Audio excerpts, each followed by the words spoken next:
Приветствую всех на канале Сад Огород своими руками. В этом видео я хочу рассказать, как можно существенно улучшить почву и подготовить ее к следующему сезону выращивания. Недавно у нас освободилась небольшая грядка, мы убрали озимый чеснок. Получили довольно-таки неплохой урожай, вот короткий фрагмент. И земля теперь пустует. Друзья, еще только середина июля. Впереди много-много теплых дней. Можно было бы эту грядку оставить в таком виде, в каком она есть. Пусть высыхает под палящими лучами солнца. Но дело в том, что если земля пересыхает, длительное время находится в таком пересохшем состоянии, то в ней происходят необратимые процессы. Во-первых, разрушаются органические остатки, какие есть в почве, органические вещества. И почва может стать похожей на пыль. Она будет просто вот как пылевое облако со временем, пересохшая почва. Я думаю, вы такое замечали. Кроме того, в пересохшей почве, на которой ничего длительное время не растет, и она перегревается, погибают полезные почвенные микроорганизмы, которые осуществляют там свою жизнедеятельность, и потом растениям легче усваивать элементы питания из почвы. Так вот, чтобы такого не произошло с нашей грядкой, и чтобы она была хорошо подготовленной к выращиванию растений в следующем сезоне, мы сейчас будем проводить посев гороха. Горох мы будем использовать в качестве сидеральной культуры. Сидераты – это растение, которое выращивается на почве для ее улучшения, ее физико-химических свойств. Что дает выращивание сидератов? Во-первых, улучшается наполненность почвы органической составляющей, потому что растительные остатки – это органика. Так вот, органика – это влагоемкость, это воздухопроницаемость почвы, это легкое, хорошее распространение корневой системы при выращивании растений. Если почва плотная, тяжелая почва, и на ней выращивать какие-то сидераты в течение, 2-3 оборота хотя бы, то почва становится более рыхлой, она становится рассыпчатой, на ней пропадает поверхностная корка, которая иногда препятствует проникновению росточков посеянных культур к солнцу. Это что касается тяжелых почв. Да, кстати, после выращивания сидератов корневая система в тяжелых почвах легче распространяется на посеянных потом растениях. Если наоборот чересчур легкая почва и на ней начать выращивать сидераты, то она становится более связанной между собой, более структурированной, более влагоемкой, то есть лучше удерживает поливную влагу, а значит растения, которые мы будем потом выращивать в такой почве, будут больше обеспечены влагой и будут лучше расти. Кроме того, воздухопроницаемость улучшается, распространение корневой. В общем, одни плюсы, плюсы, плюсы. Поэтому я настоятельно, друзья, вам бы советовал, если у вас освобождаются какие-то участки на огороде, еще есть некоторое время, будет теплое время, теплая погода, и вы успеете сделать хотя бы 1, а еще лучше 2 оборота до наступления заморозков, то обязательно это сделайте. Это делать несложно.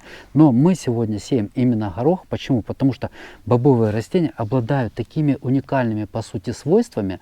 На их корнях очень хорошо селятся бактерии рода Rhizobium.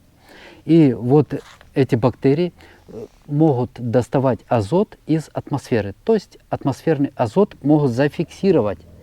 На корнях бобовых культур фиксируется атмосферный азот. 90, а может быть даже больше процентов азота, который есть на планете, он находится в атмосфере. Он очень полезный для всего живого, но вот фиксировать и сделать его нужными и полезными для наших растений, улучшить почву, наполнить ее азотом, могут именно вот эти бактерии, которые живут на корнях гороха. Поэтому мы, кроме всего прочего, что я говорил, избавление от сорняков, улучшение рыхлости, влагоемкости почв, воздухопроницаемости, мы также будем наполнять нашу грядку азотом, причем природным, полезным, доступным для растений азотом. Вот такая функция. Какой горох вы будете сеять в качестве сидерата, абсолютно не важно. Главное, чтобы это был не тот горох, который продается в супермаркетах лущенным. Это должны быть нормальные семена обычного самого гороха. Да, кстати, еще такой большой плюс, на мой взгляд, может быть от посева именно гороха, это то, что мы можем полакомиться горохом в будущем, если додержим сидерат до такого развития. а нам это сделать ничего не мешает. Ухода никакого абсолютно не будет, кроме посева вот сегодня и поливов. Ни подкормок, ничего не будет. Вот такие семена, я думаю, на грядку общим размером 2 квадратных метра нам 120 грамм гороха хватит. Собственно говоря, в посеве гороха ничего сложного нет. Мы вот сейчас только что пролили почву для того, чтобы она наполнилась влагой. Немножко разбили ее грабельками. Это сделать необходимо для того, чтобы сделать хорошую борозду. Друзья, схема посева. Вообще в нормальном, если для зерен выращивать, то 35-45 сантиметров между рядами. Мы сеем немножко гуще, потому что это все-таки сидеральная культура. Глубина заделки 3-5 сантиметров. Ну, это я так напоминаю, если, может, кто-то начинающий будет нас смотреть. На расстоянии 20 сантиметров делаем борозды. 5 сантиметров это нормальная густота будет. Хорошая густота. Вот я хочу сказать, кстати, что горох можно сделать 2 оборота. После чеснока есть определенный набор растений, которые можно выращивать. Бобовые очень хорошо подходят. Я также добавлю, что после гороха можно будет высаживать практически все огородные культуры, в том числе помидоры. В следующем году вы можете после выращивания гороха посадить на этой грядке. Перец сладкий тоже можно с успехом выращивать. Очень важно, что почва будет полна азотом, ведь на начальном этапе выращивания любых огородных культур, вот рассаду мы высаживаем, да, вот чем в первую очередь мы ее будем весной подкармливать? Конечно же, удобрениями с повышенным азотом. А повыращивав сейчас горох, азотом мы уже практически обеспечим. Может быть, немножко в следующем году добавим дополнительно, но сейчас существенная часть азота уже будет внесена вообще практически бесплатно. Семена стоят недорого, посеять несложно, несколько раз полить. Я считаю, это вообще не проблема. Заделываем легким движением руки.